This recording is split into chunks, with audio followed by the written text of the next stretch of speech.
to that list? The prize pool for first place is 70,000 kroner.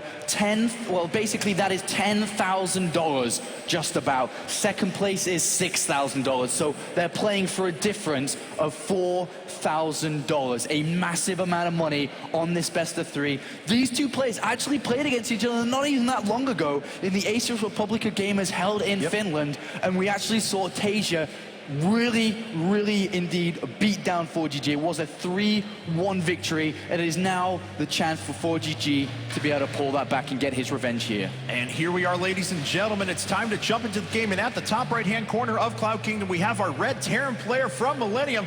Just getting a kiss on the cheek from Rachel. It's ForGG!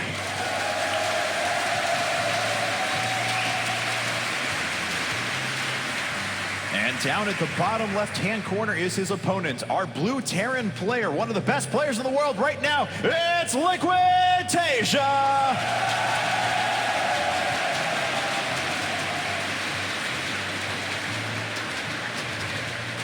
Both of these guys have an absolutely fantastic run through this tournament. They are in the finals for a very solid reason, but now it is time to crown a DreamHack champion. There are not that many of them, and one of them will have that name forever in the history of DreamHack StarCraft 2 tournaments. Is it going to be Liquid's TaeJa, who has actually won in the previous 2 months running up to this event? He has won 2 tournaments in 2 months. Can he steal a hat trick of 3 events in 3 months, or is his opponent, ForGG, going to be able to claim his first StarCraft 2 Premier tournament? All right, well, ForGG, of course, known for his very aggressive style, and I would expect nothing different here. He's getting gassed. I'm not shocked in any way, shape, or form. TaeJa has bypassed that for the time being. You know, normally we talk about long TVT best ofs. You think they can stretch for a very long time. ForGG has his way. I don't know if we're going to be here for all that long. No, this is going to be a short and sweet series, no matter which way it falls down. ForGG loves to end it fast, and he will always bring a unique build to every single game. I wouldn't be surprised if every single map that we're going to play out here, if it goes the full distance, we see something different from ForGG, as he's already opening up with that refinery, looking towards going straight for that factory. And once again, TaeJa putting down that perfect stars. He has in almost every game so far. He himself going after a 1-rack Castle's fast expand, saving up quickly towards those 400 minerals that he is required to place down the next CC. So otherwise, TaeJa's got a great read on what his opponent is doing. ForGG gets in and gets a look at his opponent, sees that there's going to be no gas here. ForGG himself opening with a tech lab, though, on the barracks. Yeah, a little bit different this time around. Previously, when we saw him play, he did rush straight for that factory, and unfortunately for the SCV of TaeJa, it is actually, there it does fall down, and with that SCV being nailed down against the wall, TaeJa actually doesn't know what he's playing against here. So we're actually seeing a tech lab on the barracks instead of a factory initially, and this is going to come as a surprise for TaeJa, who will not take the usual precautions you would do upon seeing a tech lab coming down. The usual precautions would be Marines at the back of the base expecting the Reaper to jump in, and now the Reaper's actually going to have, and I'm really sure it's going to have really ease of access towards the mineral line, and if he's able to start to bring down the SCV count whilst expanding in his own, which he's going to do here, he could naturally gain a small advantage and a small lead in this first game of the best of 5. And there's a lot of cliff line for Reapers to be able to exploit here, so we'll see what TaeJa does or where he's going to have his Marines positioned, because he's going to need to be vigilant with his defense. He does have a factory on the way. Of course, ForGG already dumping the next 100 gas into Stimpack, not producing a second Reaper, going to be content with just the first one to put on some pressure. All right, well, let's see how many SCVs he can snag here. None of them have actually taken any damage yet, but the Reaper's going to make its way, and the Marines are not in too bad of a position here. The Reaper shoots down. TaeJa's reaction's not the fastest, and he's going to start to push this back. The Reaper doesn't get anything there, unfortunately for ForGG. He does manage to scout, though, the reactor on the barracks and the factory coming down, as well as the double gas. So even though he didn't manage to hurt the economy, he was able to get good scouting intel instead of using that 50 energy from a Noble Command, which could be used from Mule instead. He does have a bunker coming up in front. TaeJa, that is. ForGG, of course, just powering ahead with his strategy, sitting on 1 gas for the time being. He has good control of the Selnaga towers, but yeah, interesting he decided to go right after those Marines and was pushed back right away. As we can see, though, TaeJa, with plenty of gas, is going up to a Tech Lab starport, and we're going to see Banshees here very, very quickly. And for TaeJa, indirectly, he actually already knows what ForGG is doing. Because if you think about where does a Reaper come from, it's going to come from the Tech Lab. And the smoothest transition of going for a Barracks and Tech Lab is to get Stim or Combat Shield initially, and most likely just to follow up with simple biological unit play. So he's probably already expecting those Marines to be starting to come out. And what we're actually going to see from TaeJa is a Viking and tank production very early on here. He could actually utilize any form of early pushes, and if he doesn't go for any form of pushes, he can use those tanks with siege mode in taking a very fast third base, knowing that Marines are incredibly weak at the early stages against siege tanks in position. And he's hiding the siege tanks for now. Looks like the Reaper did actually get cleaned up by the Marines, so nothing really in position to scout this. I mean, if a scan comes down, it would be revealed. Oh no, actually he flips over and does move over to that. That's what I was expecting before, but it looks like he delays it for a bit. Cloak Banshees now on their way. Yeah, so we didn't keep up with the tank production, and like you said, switched up the factory with the starport, and we'll go into, by the looks of it, tank production a little bit later on here. But with the Banshees coming out here, the problem for TaeJa is that ForGG already has an engineering bay. He already is going to have Stim and combat shields before the Banshees even arrive in. So I'm not too sure if this investment of money that TaeJa's throwing into Banshees and Cloak will pay off, because throwing that gas in there, that's, for example, 2 to 3 tanks less that TaeJa is not going to have anymore. We do see TaeJa with a scan inside the main base that does reveal that the biological play is going to be played out here. Unfortunately for ForGG, he has no information on what this could actually mean. He knows that double gases are taken and it could be Cloak Banshee, but through having the Zelnoga Tower on the south side and through having scans available or will have available in a short amount of time, Combat Shield Marines, they shouldn't really have a problem against this Banshee. But fortunately for ForGG, he does invest in his upgrades very early on. He went double engineering bay to start. He's already well into +1 armor. He's got combat shields just about to finish up, and he already did Stim earlier. So he is going to be able to hit with a massively powerful attack in the short term. Let's see, though, how well he can defend against these Banshees. Oh, and ForGG does not have a scan right now. He will do in a couple of moments' time. 10 energies time. He's just going to push this Banshee back for now. But at the same time, ForGG is pushing through the door. Remember, he has Stim. Remember, he has combat shields. There is a bunker and a handful of Marines here, but with Stim and combat shields, he could do damage to the tank. Sieges out just in the nick of time and will push that back. ForGG did a nice job of bringing his Marines back so he wouldn't take as much damage from that tank. And it looks like he's going to be able to pick up this Banshee. Yes, just at the edge of the scan vision there. But, you know, unfortunately, he wanted to be able to bust through. If there was just a bunker there, it actually wouldn't have been that big of a deal. Oh, look at that, a second catch as well. ForGG on top of his scans.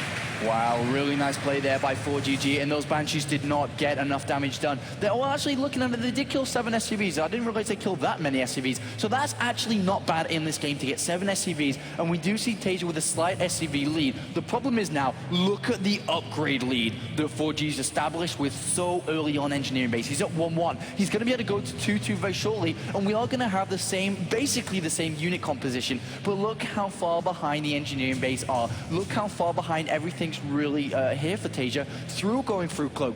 If he had not have gone Cloak, if he had not have gone for those Banshees, potentially he could have had already 1-1 out himself.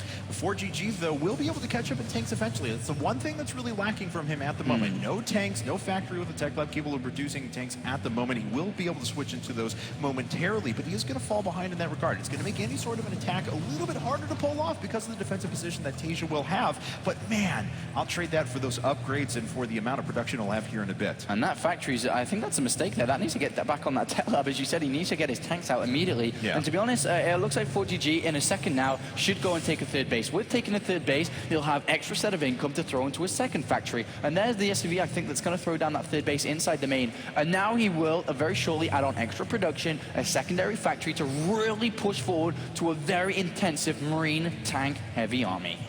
Third command center is coming down for both players at the moment, and both started at about the same time, so there's not going to be too big of a difference there. Of course, TaeJa does pick up on the fact that it's not built down over at the low ground, but that's really all the information he's going to be able to gain. 2-2 upgrades well on the way for ForGG at the moment, and he is, or TaeJa is going to have a little bit of time where he's going to be on even upgrades with his opponents, but if he's not diligent in keeping those up, ForGG will have a massive advantage. So even though we see the supply relatively equal, ForGG does have an advantage, and he has the advantage in terms of map control. He has the presence of the map. He has a faster third base coming down very slightly here, and a really commanding upgrade lead. But TaeJa's going to have to do something to crawl back into this game, because he also realizes that he is playing a little bit behind here. And that is what this drop on the right-hand side is going to do. It's actually going to go ahead and drop onto the natural. And Adabisi did show us there's 2 armories coming down, which is a mistake there by TaeJa, and he did actually cancel that second armory. Okay, so everything all sorted out. Now, TaeJa's usually very good about investing into his upgrades for his mech units as he goes along, even when he's playing the biomech style, so he should be able to continue with that pretty effectively. Trying to get a place to drop here, but there's already units in position for ForGG. ForGG also moving up to a second factory as well, so we can catch up in tanks overall, and that's the one real advantage that TaeJa has at the moment, that if ForGG messes up on attack or any sort of an aggressive play, just wastes his units on the siege tanks of his opponents, he'll certainly still have a chance. And TaeJa knows that ForGG's pushing across the map now. What is he going to do with these handful of Marines on the natural? He should be going straight for the mineral line on the natural. The stim is activated, but ForGG knows about it. He stims and has 2 tanks there, and with the upgrade leading a couple of medivacs, he should be able to hold on to this just about. Oh, great job picking up the hurt tanks into the medevac, and he picks off the medevac as it's running out of there. So ForGG with a brilliant display of micro there, making sure that he doesn't take any damage. ForGG is playing the tournament of his life at the moment. He's about to go ahead and take a third base, and at the same time, he's actually going to start to take really strong presence on the map. He has 2-2 finish. Immediately should be starting 3-3 to really keep up with the advantage he's gained. Right now, 1-1 for TaeJa, 2-2 for ForGG. Any engagement that's going to happen here, ForGG will win unless he's caught under the tank rain of damage. TaeJa has to take his third base, but actually has to stay close to his third base because he doesn't have map control. At any point in this game with those upgrades, ForGG could run in, stim, snipe that command center, naturally leading TaeJa into a more defensive position. And 3-3 is on the way for ForGG, and he's going to start rolling his way up. He decides to stim, pick off as many Marines in the front as he can. He gets away. He loses about 6 Marines to a big shell from a tank, but otherwise doesn't take too much damage, trying to fall back to his own prepared tank position, which admittedly only contains a couple of tanks. 3 medivacs compared to 7 there, so a big lead for ForGG. 7 tanks versus 4, 6 medivacs versus 4 as well, so we can see the difference there, the 2 players. And right now, it is going to be a battle of position, and ForGG is going to try and take position on TaeJa's third base, but he's going to approach from the south side. TaeJa with 2 stim Marines does know about that and is already setting up a defensive stance, and unfortunately for ForGG, that will not work. With defensive tanks already set up, it's pretty much impossible to break it. Now, TaeJa was quite supply blocked. He had to put up 3 supply depots at the exact same time in order to free this up, and his resources were really banked throughout that. So we'll move back into unit production, but that did temporarily allow ForGG to pull ahead and supply. He's going to move right into this tank line, though. He picks off a couple of the tanks, but ForGG has lost a few Marines here. TaeJa's starting to slowly push that back, but ForGG does have a nice position, able to start sieging up this gas off to the side of the third. Yeah, nice position for sure, and he actually has a flanking maneuver to these tanks in a couple of seconds' time. He's got a bunch of Marines and a siege tank. He may run into the tanks on the low ground that are protected. He actually scans ahead of time and realizes that at the same time, we have these 2 drops that actually loses a drop full of Marines to a turret. Oh, and ForGG only has 1 tank sieged up, and TaeJa's going to take advantage of this and continue to press on, and this could be devastating for ForGG. Oh, and ForGG has to turn around and fight. He knows he's going to lose everything, even brings in some reinforcements, and he does manage to push this back. Remember, the upgrade lead is actually is equal at the moment, and ForGG does push that back, but because of the tank setup there, that really won't work. They're very close game by both of these players, and TaeJa is actually pushing towards this third base. That gets pushed back. Both of these players playing incredibly fast, pushing over that 250 actions per minute mark. All right, so this has already been a crazy amount of action so far. Both these players giving up a little bit of ground to each other. Bit questionable decision-making. TaeJa was able to pursue the units from ForGG, but committed just a little bit too much. Not that he could have known that there were units dropping in right then, and ForGG was able to start to win back some of that supply he had earlier lost. Now, though, 3-3 upgrades are just about to finish for ForGG. Resources lost so close, only 84 different between our 2 players. 3-3 is about to finish here for ForGG. Doesn't quite have the tank lead, though. That's one thing that TaeJa does lead with 9 compared to 8. Only a small difference. And TaeJa's moving up this left-hand side here. There is no scouting information for ForGG. TaeJa could basically just walk up and siege up on that third base. Yeah, and TaeJa scans and sees ForGG is out of position. TaeJa is stimming. He's going to try and bring down that third command center, and it will fall easily. And ForGG's retreating as fast as he can, but TaeJa's already done so much damage. There is a base being constructed off to the right-hand side for ForGG that he'll be able to fall back on in a bit, but the damage has already been done, and ForGG is fighting not on the high ground here. his tanks to run siege. TaeJa able to snipe a couple of those out, then draws the forces back into his own tank line, starting to siege up that natural, going to put on a little bit of pressure by dropping into the main as well, really forcing the action nicely. And TaeJa's got positional advantage here over ForGG, which is ForGG's mistake for not having any intel on that left-hand side of the map. And now Marines inside the main base, bringing down the starport. The medivacs are now going to be halted. Supply depot is falling down, and TaeJa has just put his opponent in check. And we'll see if ForGG can start to break his way out. Like I said, he did just finish up another command center off to the right, but TaeJa has almost complete control of the map. He's killing all these supply depots, and that alone is going to be so annoying for ForGG to deal with. And ForGG says, all right, screw you. I'm going to set up siege tanks. I'm going to defend my main and natural, and then I'm going to kill you. I'm going to kill your bases as he moves across the map. And right now, TaeJa has to set up a defense at home on this third base. 2 tanks and a bunch of Marines, and ForGG's going to try and break it. Yes, he is, but he's running smack dab into 2 siege tanks that are already prepared for him. He hasn't been able to go through those quite yet, but he has so many Marines left over that he can just brute force his way through his opponent's forces. Oh, and we're going to see this weird little switch up of bases right now. Another third does go down, and ForGG should want to elevate into the main base to stop the tank production. At the same time, he wants to bring down that 4th base, and right now, lock stalemate between both of these guys. Incredibly close. Look at the supply. It's actually the same. It's dead even at the moment. TaeJa did get in his position a little bit quicker, but ForGG's been able to stabilize. And there's that planetary fortress off to the right that I was talking about. So he does have a 3rd base to fall back on. TaeJa, no such base. No such base at all. Nothing, no base anywhere. The only command center he has alive is his main and natural, and as you say, that's going to play a big part in this game, and TaeJa has no idea about it yet. He is sending a Marine down the right-hand side to go check, and now TaeJa is lifting up his main, will plant it down. Is this Marine actually going to find out about this command center? Because that will actually give a lot of information over to TaeJa.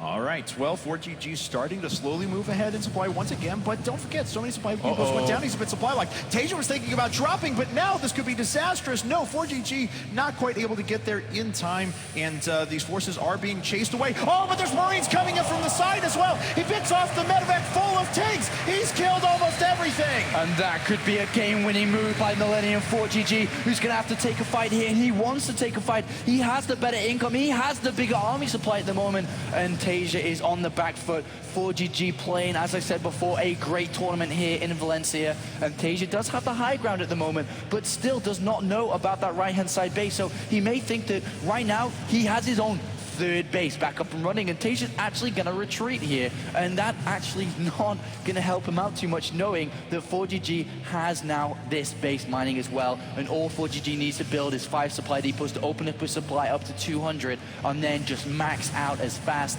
as possible. And he certainly will be able to do just that, producing 13 Marines at a time, tanks and medevacs in addition to that.